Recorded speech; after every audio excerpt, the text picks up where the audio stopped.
Bienvenidos a un nuevo capítulo de Conectar. Si alguien dijera en este momento, hay cosas que no me cuadran y no entiendo bien qué es lo que está sucediendo, yo diría que es una actitud muy inteligente. Cuando economistas repiten, tomando modelos históricos especiales para un momento, para una situación, y tratan de analizar la situación que está pasando en este momento y dicen, por ejemplo, que pronto la inflación se desatará, o que al revés, que habrá deflación. Y están esperando a ver cómo la realidad encuadra en esos modelos, como en la antigüedad las aristócratas chinas trataban de meter sus pies en esos zapatitos tan estrechos. Esto es igual, es igual. Es más saludable la actitud de decir, no sé lo que está pasando. O de lo contrario, dejar de copiar y pegar, como a veces hacemos para acelerar nuestro trabajo administrativo con algunos programas digitales.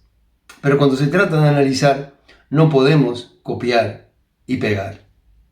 Tenemos que partir de lo que vemos, de la realidad actual, y tratar de ver de qué manera esos modelos que hemos aprendido aplican o no aplican. Y lo curioso del caso es que estamos hablando de modelos que son muchos en la economía. Es una ciencia, si la podríamos llamar ciencia hoy en día, porque se parece más a algunos ramos de la medicina que son ya farmacología, y se parecen en esto, en que ante determinados síntomas, determinadas pastillas. Y hay quienes llegan a la exageración de decir, bueno, ¿y esta que sirve para todo?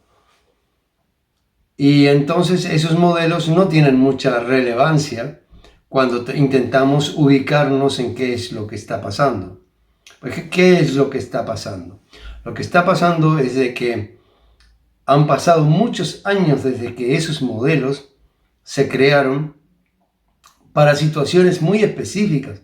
Todos los modelos que explican la inflación, por ejemplo, hasta uno de los que tuvo más éxito en los últimos años, explicando la relación que había entre la inflación y el desempleo, entre los salarios y el desempleo, está limitado porque en este momento hay condiciones muy diferentes.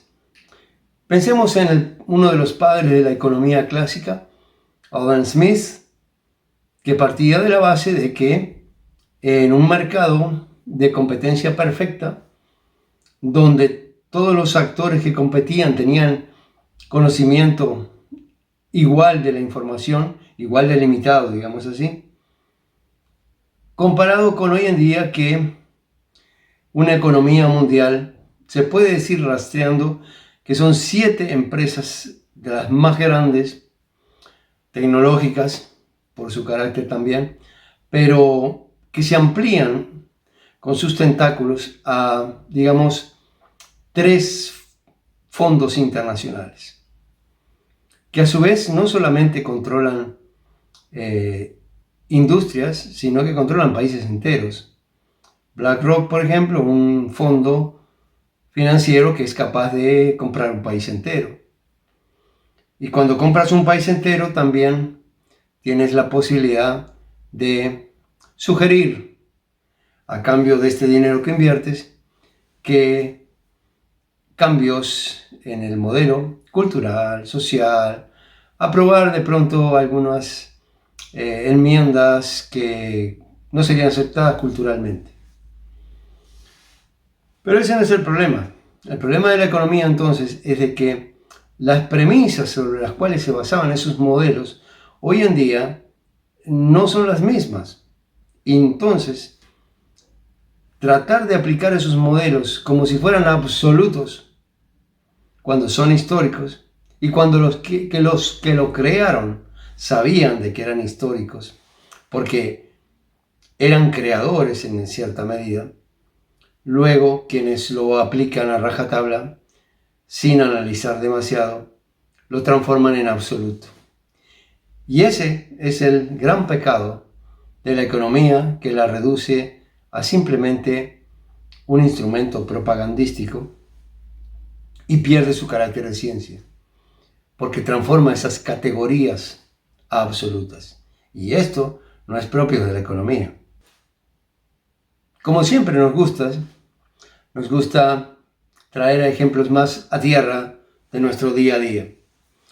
He visto a veces condominios en los cuales, cuando se dio una privatización, el municipio, que era dueño de todos esos edificios, apartamentos o casas incluso, decide privatizar, y entonces esa área no era de mucho poder adquisitivo. Esto es un ejemplo. Los hay muchos así, ¿no? Y entonces muchos bancos dicen no, no damos tanto respaldo a esto, pero hay otros bancos que, a cambio de una renta mucho más alta, dicen, bueno, entramos en este negocio. Y cubren toda esa área dando el préstamo para que esas personas hagan el sueño de su vida de ser propietarios. Muy bien, el banco financia a un costo mucho más alto de lo normal, con intereses mucho más altos, y la persona dice, soy propietario. Esa es la palabra, pero corresponde a la realidad. Si esa persona todos los meses tiene que aportar al banco una cantidad en la cual se suma la amortización más los intereses, ¿verdad? Y al mismo tiempo, eso va a ser casi de por vida, y al mismo tiempo esa persona, para poder financiar esa vivienda de la cual es, entre comillas, dueño, tiene que trabajar y vender sus horas de trabajo. ¿Podríamos decir que esa persona es propietaria? Bueno, si buscamos las implicaciones jurídicas y demás, y decimos disponer de un bien es ser propietario, bueno, ya. Pero en realidad, en términos económicos, el propietario de eso es el banco. Y como aquí estamos limitándonos al aspecto económico, porque ese es el que va a determinar la conducta de esas personas, en muchos casos. Y va a determinar ellos su conducta social, cómo van a actuar socialmente. Porque aunque tengan jurídicamente la disposición de ese bien, no son propietarios. Y eso ha pasado en áreas enormes, donde una supuesta privatización no lo era. Lo que hubo es un traslado de propiedades de municipios a los bancos, a empresas financieras. Y entonces, entre esta área que estamos ahora tomando como ejemplo y esta otra que simplemente alquilan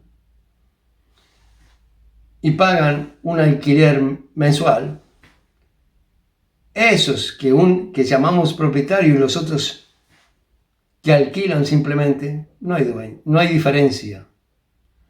No hay diferencia desde el punto de vista económico. Ninguno de los dos son propietarios. Los dos consiguen sus recursos para financiar eso vendiendo su fuerza de trabajo como empleados, quitando de su salario una parte para pagarlo a quien realmente es el dueño. Ya ahora entonces estamos apuntando a una situación más general, donde a nivel mundial puede haber fondos enormes de grande que en una situación, y ahora sí hablemos en concreto, en una situación como la actual, donde los países han decidido, aunque esa decisión pueda estar muy condicionada, pero han decidido intervenir en la economía, paralizándola y creando un déficit enorme. Hace falta entonces inyección de capital. El capital viene, llega en su momento y por supuesto llega con condiciones.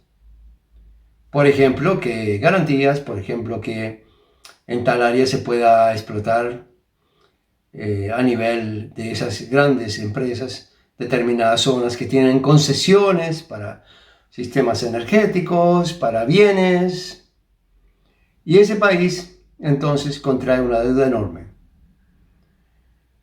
Y aparte de eso, como está la cosa, vamos a poner un ejemplo más extremo, que en ese continente, en esa parte de nuestra América Latina, esos fondos internacionales opinen de que no, aquí industria pesada no, aquí industria de este tipo no. Financiamos sí, pero para otro tipo de cosas. ¿Cómo va ese país entonces a pagar esa deuda? Pues hay ejemplos que ya no la pagarán ni en 100 años. Todas las generaciones venideras no la podrán pagar. ¿Y entonces qué vendrá? Bueno, pues vendrá otro préstamo más, otra inyección más, con otras condiciones más. Recordemos entonces el caso del banco que prestó para esas propiedades. Y decíamos, estas personas no son propietarios porque no han comprado su casa, la pueden disponer. Bueno, yo me pregunto entonces, ¿y estos países que caen en esta situación de necesidad de inyección financiera, casi de por vida, sin poder decidir si van a poder retornar industrias que desaparecieron y que fueron a parar a otra parte que sí estaban interesados, que no las pueden retornar? Están disponiendo de una zona geográfica, pero en realidad la pregunta es si económicamente son todavía dueños de ese territorio. Recordemos que esto de izquierda o derecha proviene de una situación muy especial en Francia, 1800. El gran economista, porque yo considero de todas maneras que en análisis concreto de situaciones Karl Marx fue brillante en ese momento cuando escribe el 18 Brumario de Luis Bonaparte. En ese momento analiza qué es esto de izquierda y derecha. Bueno, pues se da cuenta de que en realidad son grupos que ocupan un lugar en el sistema económico de ese modelo económico de ese momento, que representan a intereses distintos y por lo tanto tienen visiones distintas de cómo deben ser las cosas. Después que tomaran el apodo de izquierda o derecha, dependió de que en ese momento quienes representaban determinados intereses económicos estaban sentados al lado izquierdo y los otros al lado derecho. Pero eso fue una palabra. Lo importante aquí era ver el concepto de qué intereses representan estas personas y por qué entran a nivel social y a nivel político en un conflicto. Y en un conflicto muy complejo. Por eso digo de que yo creo que fue un análisis muy bueno, porque era complejísima la situación en ese momento, en la Francia de ese momento. Y que fue un poco lo que advertía cómo se venía luego a dar muchos conflictos. Pero después de ese vinieron muchos otros y la terminología quedó. Y hoy en día, esa terminología no corresponde con los intereses económicos, ni siquiera con los modelos. Porque hoy en día, cuando intereses globalistas de esas pocas empresas que dominan el mundo están en total coincidencia con la China, que se podría decir por mal uso, que son socialistas o de izquierda, no corresponde, ¿no? Hay algo que no nos cuadra. ¿Qué es lo que nos cuadra? Lo que no nos cuadra es de que estamos usando palabras que ya no tienen un sentido, que ya no tienen un contenido, porque en realidad la economía que están llevando adelante y que representan es totalmente distinto. Habiendo trabajado con pequeños empresarios, una de las cosas que notaba era de que cada vez que se intentaba argumentar a favor de que pagaran muy bajos impuestos, el argumento que no se podían bajar los impuestos para estas pequeñas empresas, las pymes, que necesitamos tanto y que ocupan a una cantidad muy grande de empleados, que absorben esa desocupación dando trabajo a la gente, no se podía hacer una rebaja de esas cargas sociales más que nada. ¿Y por qué? Porque en la Unión Europea había una idea, es una regla además, de que no se pueden bajar porque si no es una competencia desleal entre los países, sería algo así como una competencia que afecta al nivel social, un dumping social, tirar abajo el poder adquisitivo de esos trabajadores, los beneficios sociales a esos trabajadores y por lo tanto no se podían bajar los impuestos. Y quien se preocupa de estudiar las pequeñas empresas en China, que son muy estimuladas, muchísimo, pagan un impuesto irrisorio, bajísimo, bajísimo. Es decir, competencia desleal para con Europa. Pero sin embargo Europa, y también las grandes empresas americanas y las grandes empresas de Sudamérica también, no tuvieron ningún problema en mandar a hacerlo allá porque era más barato. Dumping social. Pero aquí, que teníamos que proteger a las grandes empresas, no nos importó. Nos importa sí que nuestro vecino de al lado no compita con nosotros bajando las cargas sociales para las pequeñas empresas. Otra vez, no hay correspondencia entre los criterios, los conceptos, las categorías que usamos y la realidad que la tenemos ahí delante de los ojos. Por eso cuando una persona normal, que no es un especialista en economía, dice hay cosas que no me cuadran, no las entiendo, digo, excelente, es el primer paso para hacer una visión científica, reconocer que no se sabe con humildad. Pero eso es... Quiero hacer la advertencia de que cuando digo globalismo no estoy diciendo global, porque lo global ha traído muchos beneficios y hace que hoy nos podamos estar comunicando a través de este video publicado en internet en distintas partes del mundo. Y eso es uno de los beneficios, poder llevar un diálogo adelante o poder tener noticias de sus familiares y poderlos ver. Eso es un aspecto global de nuestra realidad hoy, 2020, diciembre, que es muy positiva. Pero el globalismo es algo distinto, es un ismo, es a la fuerza, porque realmente la forma en que el globalismo lleva el borrar las tradiciones culturales, los valores sociales, los valores culturales de cada país y borrar incluso el sentido de nación, es muy agresivo. No agresivo como podríamos en otras épocas de la historia calificarlo. Pero otra vez, no nos dejemos confundir por las palabras. Agresivo es cuando, por ejemplo, se instaura una censura fortísima, cuando se elimina determinada información y se pone información reiterativa, repetitiva, constante, que atenta contra los valores y esas tradiciones de esas personas y países.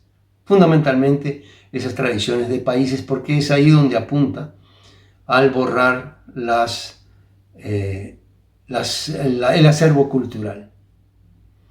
Y también se refleja en que en determinados aspectos, por ejemplo, en la música que consumimos a través de todos los medios, está dominada más o menos en un 98% por un pequeñísimo grupo de empresas, que son tres más o menos. 98% de todo el mercado de la música que se escucha hoy en día. ¿Tiene influencia eso? ¿Cómo no lo iba a tener? ¿Cómo no lo iba a tener? Por la misma razón que decimos que cuando alguien presta, también pone condiciones. Y que cuando alguien promueve, también pone condiciones. Y nada le impide dejar fuera lo que considera que no es adecuado.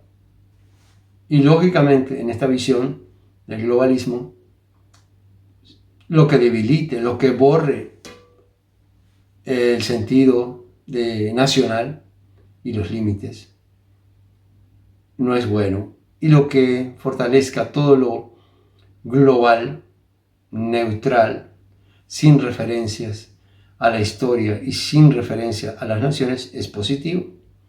Facilita ese proceso de globalización. Y atención, tampoco estoy confundiendo el sentido nacional con nacionalismo, porque ese también es otro ismo. Es una forma de exacerbar lo mío como lo mejor en detrimento de mi vecino, que es otra nación. No se trata de eso. Se trata de entender de que la gente tiene todo el derecho a ser respetuosa de sus tradiciones, de sus valores y guardarlos con mucho cariño para las nuevas generaciones, que ha permitido incluso esa estabilidad. Así que son dos cosas distintas. En todo esto entonces tenemos modelos económicos que no se corresponden y que crean mucha confusión cuando queremos entender qué es lo que está pasando. Lógicamente, tenemos una contradicción muy fuerte y como siempre que hay un problema, está compuesto de varios factores, pero siempre hay un nudo central que es el que desata todo el problema y se permite ver entonces con más claridad cuáles son los factores. En este momento tenemos un nudo que es los Estados Unidos, por ser una nación con gran tradición, con ser el paladín de la democracia moderna, y que está en una situación muy penosa de ataque, donde se pone a prueba todo el coraje de las personas que están defendiendo a la nación y las instituciones. Y con suerte, espero yo, podríamos ver una reacción positiva que cambie el rumbo hacia traer nuevamente cordura y traer nuevamente las industrias productivas a ese país, para que entonces comience un periodo de acuerdos multilaterales, ponernos de acuerdo en cómo se aportará y qué intercambio va a haber, pero que tuerza este rumbo de un agresivo globalismo que borra el sentido de las naciones. Y con esto entonces los dejo hasta muy pronto. Ha sido la reflexión en estos momentos donde yo, como ustedes, he tratado de mirar todos los foros internacionales de economía y veo que hay, como decías, copiar y pegar. Es decir, copiar recetas de modelos que no aplican y pasan los días y no vemos esas cosas que dicen que van a pasar. De pronto pasan, pero no será por el motivo ese. Entonces, ¿qué es lo más aconsejable? Bueno, yo como siempre digo de que lo número uno es tener sentido común, respetar la noción de que no se sabe, ser humilde en eso y simplemente tratar de cuidar los medios de producción que tenemos, nuestros clientes, tratar de cuidar también nuestra mente, nuestro físico, nuestras relaciones y ser fieles a lo que hemos aprendido, que de pronto no sea la solución para realmente salir a flote, pero que al menos nos limite el daño que pueda causar esta situación, siendo fieles con nuestros clientes y tratando de mantener el grado de calidad y de confianza que ha hecho que nos ganemos a esos clientes. Gracias entonces por haber acompañado en este video y será hasta muy pronto. No olvides registrarte aquí arriba, poner un me gusta porque eso ayuda muchísimo a que otros puedan descubrir este canal y estos videos. Y con esto entonces muy agradecidos y hasta la próxima audición de Conectar, que espero les haya gustado.